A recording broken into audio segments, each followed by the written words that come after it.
Hello friends, welcome to UPSC success path. तो आज हम क्लास 6 पॉलिटी का चैप्टर नंबर 5 पंचायती राज करने वाले हैं। तो आज इस वीडियो में हम जानेंगे कि पंचायती राज होता क्या है। तो थोड़ा हिस्ट्री की तरफ जाएं, थोड़ा पंचायती राज का अगर बैकग्राउंड देखें तो ये कहाँ से कब से शुरू हुआ है। तो वैदिक पीरियड में भी सभा समितिज होती थी। बौद्ध पीरियड में भी ये सभा समिति होती थी।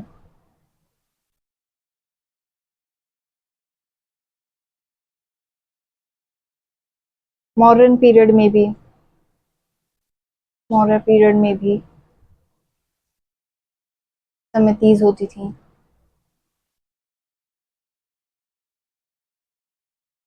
तो थोड़ा हम ब्रिटिश एरा की बात करें, ब्रिटिश काल की बात करें, मॉडर्न इंडिया पर आए।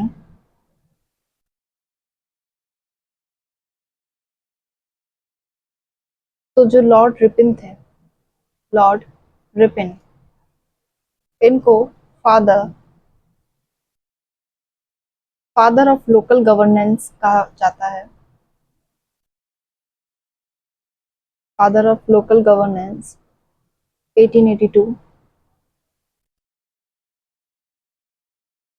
क्योंकि इन्होंने थाने बोर्ड की स्थापना की थी, ऑर्गेनाइजेशन लेके आए थे, तो इसलिए इन्हें फादर ऑफ लोकल गवर्नेंस कहा जाता है। तो थोड़ा हम अगर लोकल सेल्फ गवर्नमेंट की बात करें, लोकल सेल्फ गवर्नमेंट की बात करें तो ये है क्या। डेफिनेशन के थ्रू समझें तो it is the management of local affairs bye such local bodies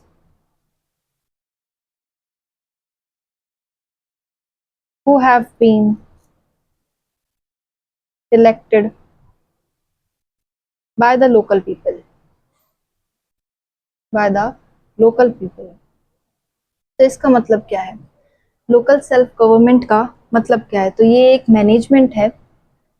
management किस तरह की मैनेजमेंट, लोकल अफेयर्स की, बाय सच लोकल बॉडीज, जो कि लोकल पीपल के द्वारा इलेक्ट की जाती है। ठीक है। तो हमने चैप्टर नंबर 3 में व्हाट इज गवर्नमेंट में समझा था। तो जब हमने government what is government chapter पढ़ा था, तो उसमें हमने लेवल ऑफ गवर्नमेंट की बात की थी। लेवल ऑफ गवर्नमेंट, जिसमें कि 3 लेवल्स थे, first, second and third. First national, केंद्रीय, सेंट्रल।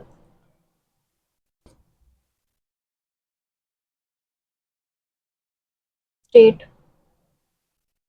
और लोकल। तो हमने पढ़ा था ये जो लोकल लेवल था, ये 73rd एंड 74th अमेंडमेंट के द्वारा, कॉन्स्टिट्यूशनल अमेंडमेंट के द्वारा ये लाया गया था। ये शुरू से जब 1947 में जब देश आज़ाद हुआ था, ये जब लोकल गवर्नमेंट या लेवल ऑफ लोकल गवर्नमेंट नहीं था, इसे 73rd और 74th कॉन्स्टिट्यूशनल अमेंडमेंट के द्वारा लाया गया है।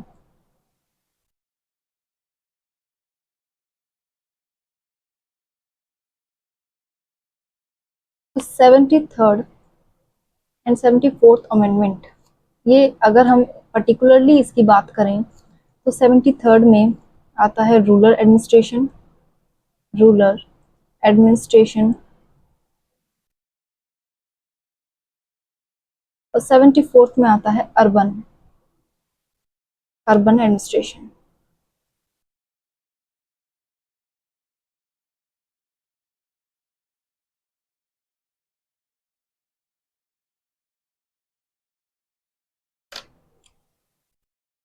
तो रूरल एडमिनिस्ट्रेशन में 73rd अमेंडमेंट में पार्ट 9 था, पार्ट 9।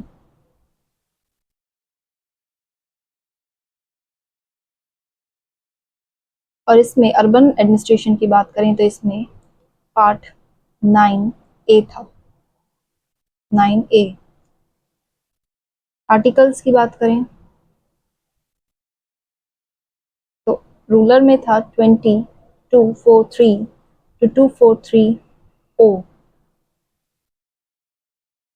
और अगर अर्बन की बात करें तो इसमें आर्टिकल थे 243P to 243ZG।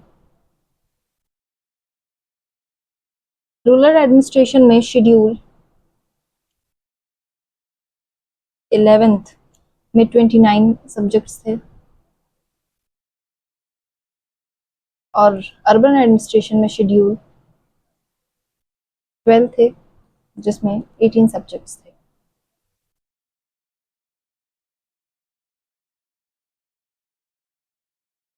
जो 73rd कॉन्स्टिट्यूशनल अमेंडमेंट था, मतलब कि जो रूरल एडमिनिस्ट्रेशन था जिसमें पार्ट 9 था, article 243 to 243O, schedule 11, 29 subjects, ये पंचायती राज को देखेगा। और ये इसमें आ जाते हैं म्यूनिसिपैलिटी, म्युनिसिपल कॉर्पोरेशन,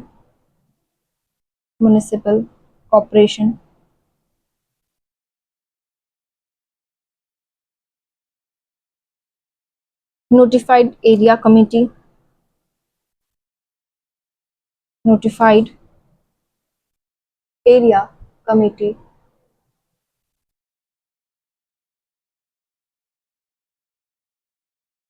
तो हमने समझा लेवल ऑफ गवर्नमेंट में जो कि 3 लेवल थे, सेंट्रल, स्टेट और लोकल। लोकल 90 जब हमारा देश आज़ाद हुआ था तो ये लोकल लेवल नहीं था उस टाइम, लेकिन ये 73rd और 74th कॉन्स्टिट्यूशनल अमेंडमेंट के द्वारा ये जोड़ा गया था। पर्टिकुलरली बात करें तो 73rd में रूरल एडमिनिस्ट्रेशन आता है और 74th में अर्बन एडमिनिस्ट्रेशन। रूरल में पार्ट 9 थे, आर्टिकल 243 to 243O था, शेड्यूल 11 थे और 29 सब्जेक्ट थे। ये पंचायती राज की बात करते हैं। और अगर 74th हम बात करें तो इसमें अर्बन एडमिनिस्ट्रेशन था, part 9A, article 243P to 243ZG, schedule 12, 18 subjects, municipality include होता है, municipal corporation, notified area committee. आगे हम बात करते हैं कि जो directive principle of state policy है, directive principle of state policy, इसमें जो आर्टिकल 40 है, आर्टिकल 40 वो क्या कहता है कि जो स्टेट है वो स्टेप उठाएगा कि जो विलेज पंचायत है उसे पावर अथॉरिटी मिल सके। ये आर्टिकल 40 क्या कहता है कि जो स्टेट है, कोई भी स्टेट XYZ कोई भी स्टेट है, वो ऐसे स्टेप उठाएगा, स्टेप्स, जो विलेजेस हैं, विलेज पंचायत उसे पावर और अथॉरिटी मिल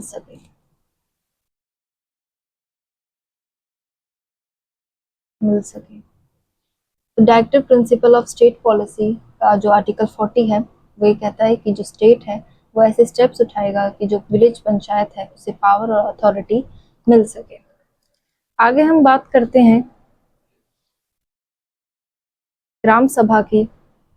आगे हम चैप्टर पे आते हैं, ग्राम सभा से शुरू करते हैं। ग्राम सभा क्या होती है?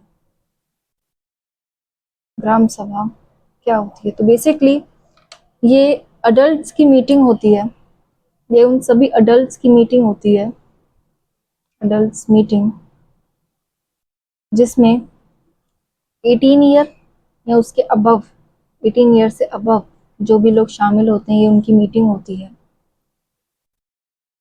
ये कुछ या तो विलेज कवर करता है या कुछ विलेज और फ्यू विलेज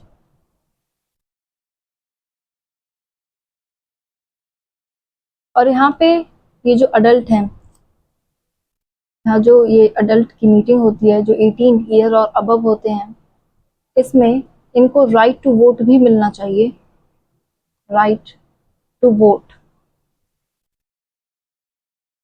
तो ग्राम सभा का वर्क क्या होता है? वर्क,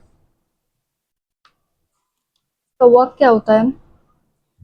तो यहाँ ग्राम सभा का वर्क क्या होता है? ये एक रेगुलेटरी बॉडी होती है, रेगुलेटरी बॉडी होती है। और दूसरा हम जानेंगे, इसका जो दूसरा फीचर है, वर्क है माइक्रो प्लानिंग। माइक्रो प्लानिंग करना इसका दूसरा वर्क है। तीसरा है सोशल ऑडिट्स, सोशल ऑडिट्स। तो ये हैं इसके वर्क, किस प्रकार से ये जो ग्राम सभा है ये वर्क करती है। दूसरा हम पढ़ेंगे ग्राम पंचायत। ग्राम पंचायत क्या होती है? तो बेसिकली ग्राम पंचायत में ना दो लोग होते हैं, एक तो होता है सरपंच और उसके अंडर होते हैं पंच, सरपंच और पंच। ठीक है, तो आगे हम ग्राम पंचायत को एग्जाम्पल के थ्रू पढ़ेंगे।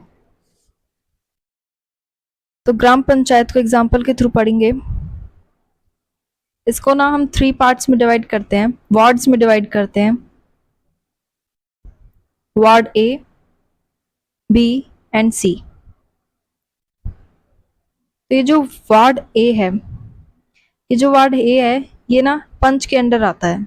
ठीक है, पंच के अंडर आता है। और ये जो पंच है एक रिप्रेजेंटेटिव होता है, रिप्रेजेंटेटिव होता है। ये इलेक्ट किया जाता है, जनता द्वारा इलेक्ट किया जाता है। और इसका जो टर्म होता है वो 5 साल का होता है।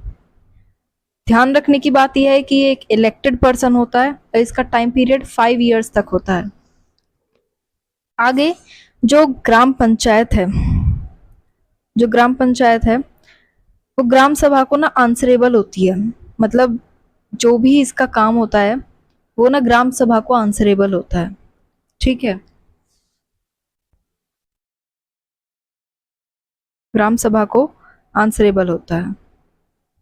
आगे हम जानेंगे कि ये ना एक पर्सन होता है। पर्सन कैसे? जो कि ग्राम पंचायत में जो लोग काम करते हैं वो ना ग्राम सभा को आंसरेबल होते हैं। और ग्राम सभा एक जनरल असेंबली होती है, जनरल असेंबली होती है और ये परमानेंट होती है, परमानेंट होती है। परमानेंट कैसे? क्योंकि जो ग्राम सभा में जो सिटीजन्स होते हैं वो 18 ईयर और 18 ईयर के अबव होते हैं, तो वो तो परमानेंट है ना, वो तो नहीं बदले जा सकते, इसलिए ये परमानेंट होती है। आगे हम बढ़ते हैं। अगर ग्राम पंचायत के वर्क के बारे में जानें, इसका काम क्या होता है, तो इसका काम हेल्थ और एजुकेशन रिलेटेड होता है। मतलब हेल्थ और एजुकेशन ही नहीं, और भी बहुत सारी ये काम करता है। बेसिकली हमने यहाँ 2 एग्जाम्पल लिए हैं। ग्राम सभा आंसरेबल होती है, सॉरी ग्राम सभा आंसरेबल नहीं होती, ग्राम पंचायत आंसरेबल होती है ग्राम सभा के। ये जनरल असेंबली होती है, परमानेंट होती है। ठीक है, तो आगे हम बात करते हैं लेवल ऑफ पंचायती राज का। लेवल ऑफ पंचायती राज। तो जैसा कि हमने देखा था व्हाट इज गवर्नमेंट में, जब हमने चैप्टर पढ़ा था, तो उसमें ना गवर्नमेंट के 3 लेवल थे और यहाँ पर भी पंचायती राज के भी 3 लेवल हैं। ये भी 3 लेवल्स में डिवाइडेड है। पहला तो है highest, highest level, highest level. ये जो हाईएस्ट लेवल है ना पंचायती राज, ये जो हाईएस्ट लेवल है ये डिस्ट्रिक्ट पंचायत, डिस्ट्रिक्ट पंचायत,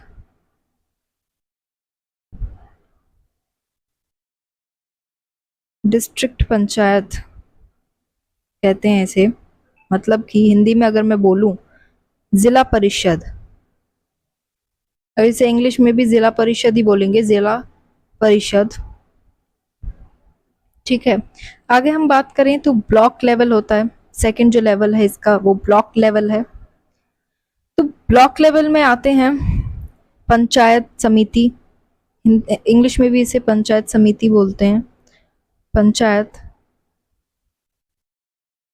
पंचायत समिति, और जनपद पंचायत, जनपद पंचायत। आगे हम बात करें थर्ड लेवल की, तो थर्ड लेवल है रूरल एरिया का। और ये जो रूरल एरिया है ना, इसका जो फर्स्ट लेवल है, फर्स्ट लेवल ये पंचायत, ये ना पंचायत को, जिसमें पंचायत होती हैं ये ना ग्राम सभा को आंसरेबल होता है, आंसरेबल टू ग्राम सभा।